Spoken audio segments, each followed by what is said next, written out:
what are the basics? Can you describe what the Great Barrington Declaration is? What are some of the ideas in it? You mentioned focus protection. What are your concerns about lockdowns? Just paint the picture of this Sure. early proposal. Sure. So the Great Barrington Declaration, first, why is it called Great Barrington Declaration? It's such a great name. I mean, it's such an epic name, but the reason why it's called that is way less than epic. It was because the conference, which is organized by Martin Kulldorff, who was a professor at Harvard University, biostatistician. He actually designed the safety system, the statistical system that the FDA uses for tracking vaccine safety. He and I had met previously just the summer before that summer. And he invited me to come to this small conference where he was inviting me and Sunetra Gupta, who is a professor of theoretical epidemiology at Harvard, at Oxford University. And I jumped at the chance because I knew that Martin and Sunetra were both smarter than me, and it would be fun to talk about what the right strategy would be. On the drive in, I didn't know what the name of the town was, and I asked. They said it was Great Barrington. I had it in the back of my head. Martin and I arrived a little early, and we were writing an op-ed about some of the ideas. I hope we'll get to talk about very soon, about focus protection and the right strategy. And when Sunetra arrived, we realized we'd actually come basically to the same place about the right way to deal with the epidemic. And I thought, well, why don't we write something like the Port Huron statement is what I had that in the back of my head. Yes. And I'm like, well, what's the name of this town again? It was Great Barrington. Yeah. So it's not Barrington. It's Great Barrington. Which is fantastic, right? It's so over the top that it's perfect. It's literally like the Big Bang. There's something about these over the top fun titles that just really deliver them. That's my main contribution was the title, the name Great Barrington Declaration. But yeah, so it was kind of the idea is actually, while the title is great, and I think that it was written in a very stylish way. It's less than a page. You can go look online and read it. It's written for not for scientists, but for the general public, so that people can understand the ideas really simply. But it is not actually a radical set of ideas. It actually represents the old pandemic plans that we've used for a century, dealing with other similar pandemics. And it's twofold. First, let me talk about the science it rests on, and then I'll talk about the plan. The science, actually, some of it we've already talked about. There's this massive age gradient in the risk of COVID infection. Older people face much higher risk than younger people. The second bit of science is that's not controversial, right? That even if you think the IFR is 0.7 or 0.2, no matter what, everyone agrees on this age gradient. Mm-hmm. The second bit of science is also not controversial. The lockdown focused policies that we followed have absolutely devastating consequences on the health of the population. Mm-hmm. Let me just give you some examples. And this was known in October of 2020 when we wrote it, right? So the UN was sounding alarms that there would be tens of millions of people who would starve as a consequence of the economic dislocation caused by the lockdowns. And that's come to pass. Hundreds of thousands of children in places like South Asia dead from starvation as a consequence of lockdowns.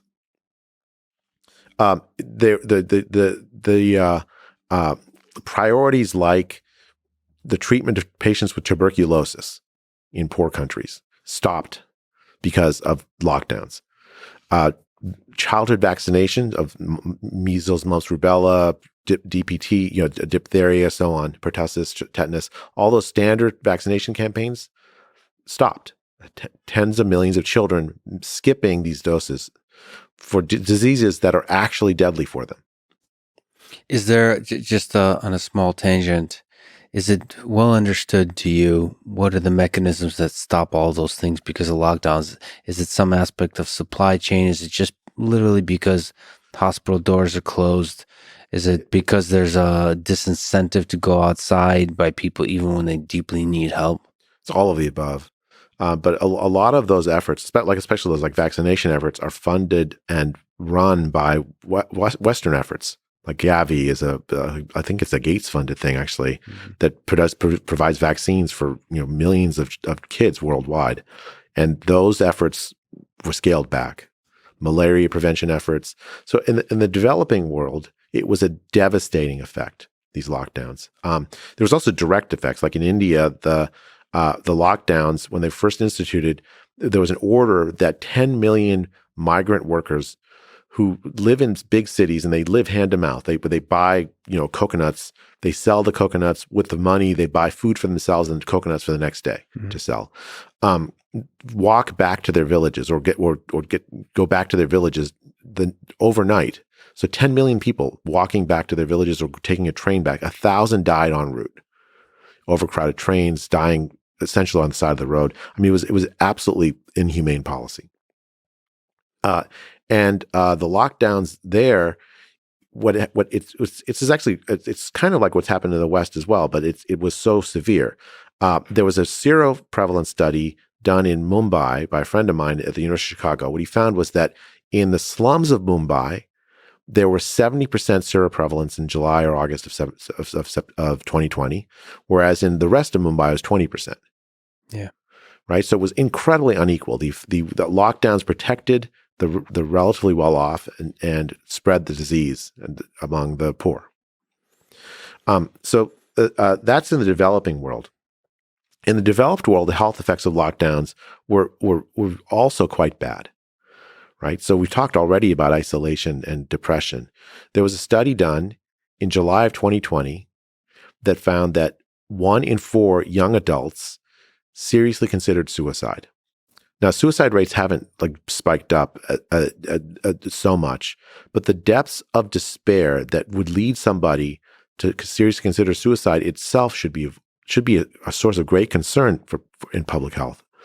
Yeah, this is one of the troubling things about measuring well-being is we're okay at measuring death and suicide.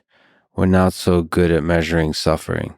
It's like people talk about maybe even Holodomor under Stalin or the concentration camps with Hitler.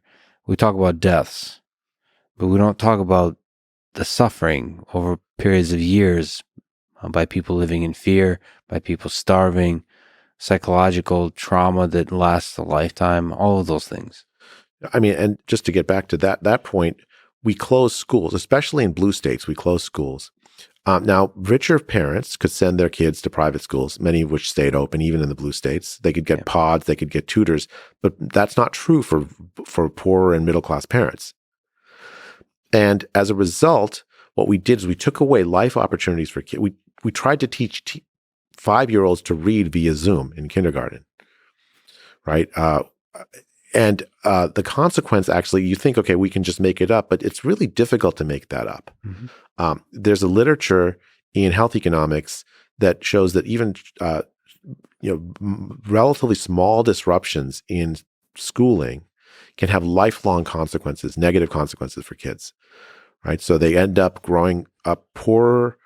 They lead shorter lives and less healthy lives as a consequence. And that's what the literature now shows is likely to happen with the interruptions of schooling that we had in the United States. Many European countries actually managed to avoid this. There were, in the early days of the epidemic, great indications that children, first, were not very severely at risk from COVID itself, nor are they super spreaders.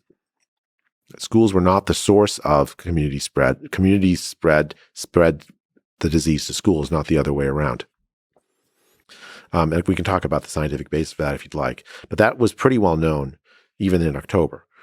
That we closed hospitals in order to keep them available to COVID patients, but as a result, women skipped breast cancer screening, and as a result, they are showing up with late stage breast cancer that should have been picked up last year.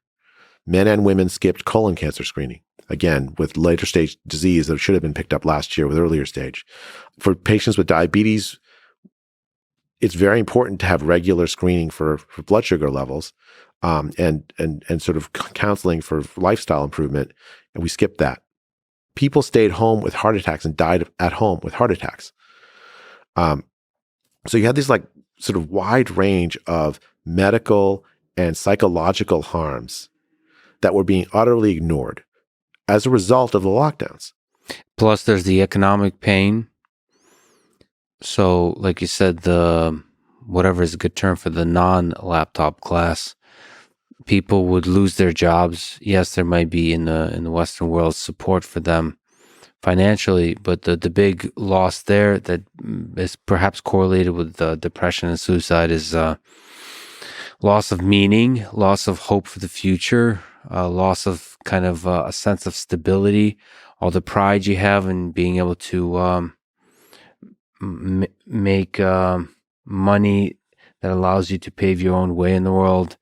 And yes, just having less money than you're used to, so your family, your kids are suffering, all those kinds of things. And there's again an economics literature on this, on deaths of despair. It was called 2009. There was the Great Recession. It led to an enormous uptick in overdose from drugs, suicidality, depression, as a result of the job losses that happened during the Great Recession. Well, that's happening again, like an enormous increase in drug overdoses. That's not an accident. That's a lockdown harm, right? Same thing with the job losses. The job losses, by the way, are like, it's so interesting because the states that stayed open have had much lower unemployment than the states that stayed closed.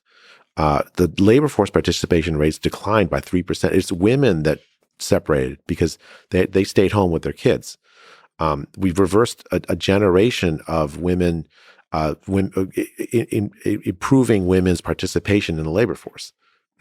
Do you think it has to do with the institutions that we mentioned, that there was so much priority given or so much power given to maybe NIH versus other civilian leaders? Or do people just not care about the economic pain? The leaders, I mean, because to me, it was obvious. I mean, probably it's just studying history. Whenever I listen to people on Twitter or on mainstream news or just anything, I realize that's the very kind of top.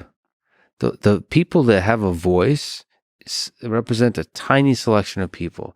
And so whenever there's hard times, I always kind of think about the quiet, the voiceless, the quiet suffering of the tens of millions, of the hundreds of millions. Do political leaders not just give a damn? I mean, I think it was actually a very odd ethical thing at the beginning of the pandemic, where if you brought up economic harms at all, you were seen as callous. Right. So I had a reporter call me up almost at the very beginning of the epidemic, asking me about like a very particular phenomenon. So like he was anticipating a rise in child abuse because children were going to be staying at home. Child abuse is generally picked up at school. And that actually happened. Like, so like the reported child abuse dropped, but actual child abuse increased. Because normally you pick up the child abuse at school and that you have the intervention, right? So yeah, so I was talking about like, well, there's going to be some economic harms and they're going to have health consequences, but the economic harms matter.